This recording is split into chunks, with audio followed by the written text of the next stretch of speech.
ये BS6 Bolero है, BS6 है। इसका यूरिया लाइट आ रहा था इसमें, इसका यूरिया लेवल नहीं बता रहा था, तो मैंने इसका टैंक ही नया लगा दिया। इतने दिखा ये है इसका टैंक, नया टैंक डाल दिया, जस्ट फिटिंग किया अभी इसको।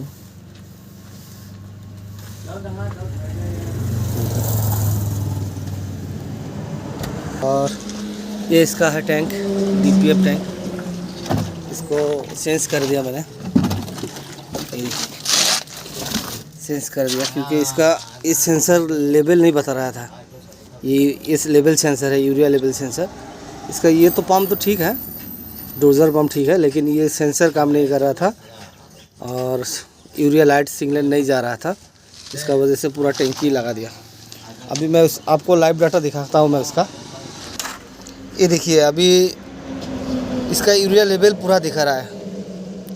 पहले तो ये लेवल नहीं बता रहा था, अभी जैसे 14.7.50 ये पहले नहीं बता रहा था। हाँ, उसका टैंकी लगा के रीसेट तो कर दिया मैं। अभी देखिए पूरा लाइव डाटा है इसमें, पूरा मेजर्ड है इसका। देखिए अभी यूरिया लाइट भी नहीं है, ये देखिए इसमें यूरिया लाइट था वो भी नहीं है। ठीक है, सेव मार के देखता हूँ मैं। हाँ, ये देखिए स्टार्ट हो गया अभी, और रीसेट मारने के बाद वो भी नहीं है, अभी पूरा सही में काम कर रहा है। इसमें भी दिख रहा है इसका डोजर सब सारा कुछ ठीक ही है अभी। ठीक है दोस्तों।